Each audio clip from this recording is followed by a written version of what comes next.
All right, folks. Jim Jordan is out of the race for Speaker. I don't know how many people are even paying attention to it.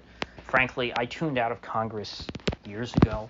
Uh, I I think that most Americans regard the House of Representatives as the joke that it is. They do not take it seriously, and you shouldn't, because these are clown people who are petty, personal, and above all greedy. 99% of them do not give a damn about you, the voter, or America, the country that we all supposedly have to share. What they care is lining their own pockets. What they care is what their friends are going to say at the cocktail party tonight. They care about social cliques. It is a big country club. It's a big high school club. And not a single one of us are in it. There are a few decent people in Washington. I've cited like Thomas Massey. That's the easy one.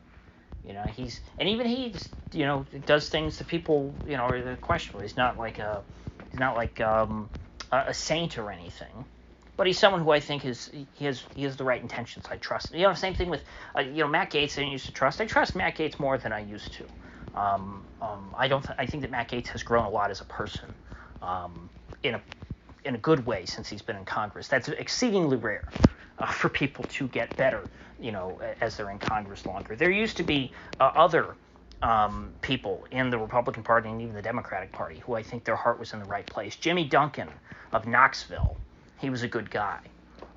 Walter Jones of South Carolina. Been a long time since there's been any decent politicians from South Carolina. I think Mark Sanford was probably the last one, and Mark Sanford. Again, I think I had his issues, but I think towards the end, I think that, when he was broken and discredited as a man, I think that he sort of found an inner peace and didn't care anymore about the game, and that's why he lost. And I believe Nancy Mace replaced him, and boy, what an awful charlatan. But anyway, my point is, the United States Congress is a den of scum and villainy. And I think when Jim Jordan, when it looked like Jim Jordan was the favorite, when he was the last man standing. Actually, wasn't that the name of my video or the thumbnail, something like that? I think I said the only way that Jim Jordan becomes Speaker is if he essentially, ceases to be a good guy. He would have to become everything that McCarthy was, or everything at least that he'd have to become like McCarthy in order to get the job. And if he is a good person, if he is someone who's worth supporting to become Speaker of the House, he probably will not become Speaker of the House. And lo and behold, he didn't. So I think a lot of that is personal. I think that, perhaps behind the scenes, Jim Jordan was willing to completely sell out everything that he stands for publicly. Maybe he was willing, 100% Ukraine funding, 100%, defund the border. Maybe he was willing for those last holdouts to give them everything they wanted. Maybe he was willing to give out single-payer health care or something. And it still might not have made a difference, because at the end of the day, there are people who would have never supported him because he didn't wait his turn. He was not next in line. These are people who believe in, the right of succession. And he was not Kevin McCarthy's chosen successor. This guy McHenry was, I guess, or whoever the interim Speaker of the House is. That was actually Steve Scalise before that.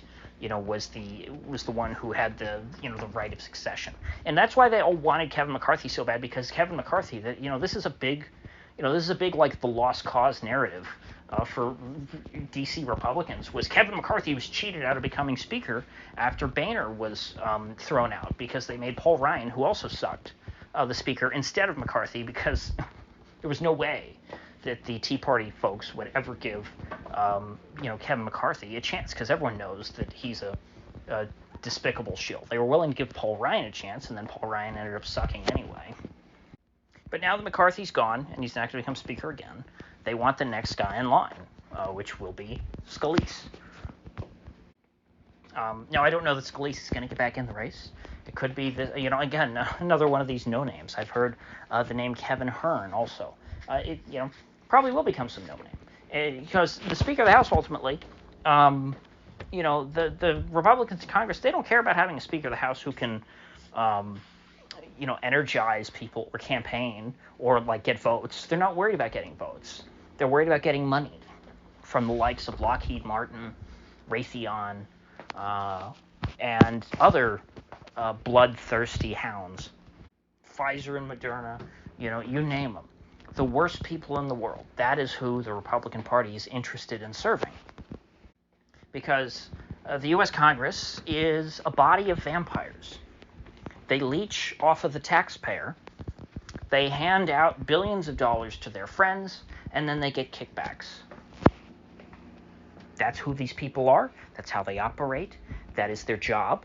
That is their purpose in life. And they will be damned before they let you, the voter, get in the way of that. And so I don't know who's going to become Speaker of the House.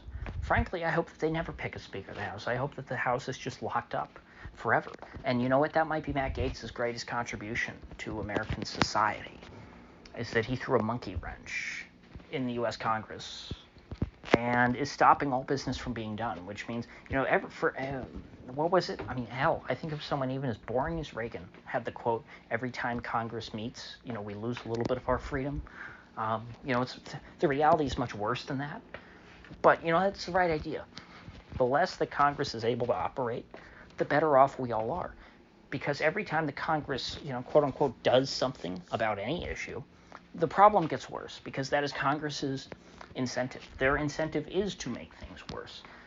Their incentive is to perpetuate problems so that they can continue to campaign on, supposed solutions, saying, oh, well, I'm going to solve this X crisis. And you know how I'm going to solve it? I'm going to solve it by giving more money to lobbyists who are then going to give me kickbacks, who are then going to buy me underage hookers, who are then going to gift me expensive scotch. And you know what? I can't say no to them. Because the first time they got me underage hookers, they did not tell me that they were underage, and they took pictures, and now I'm compromised, paging Dr. Epstein. So in conclusion, we live in hell, and our so-called representatives in Congress are the barons of hell, who ultimately answer to the big D himself. Some might call him the devil. Others will call him the Democratic Industrial Complex. And not democratic as in just Democratic Party. Democratic as in the democratic process. Because the very nature of democracy is corrupt to its core. Lobbying, kickbacks, payoffs, that is the way that democracy works. People pay the barons of hell a little bit of money in order to write them a check on the bank account of the American taxpayer for a lot of money. It's a great exchange for everyone involved, except for us, the only people who aren't represented in Congress. So with that said, I will see you folks back here tomorrow.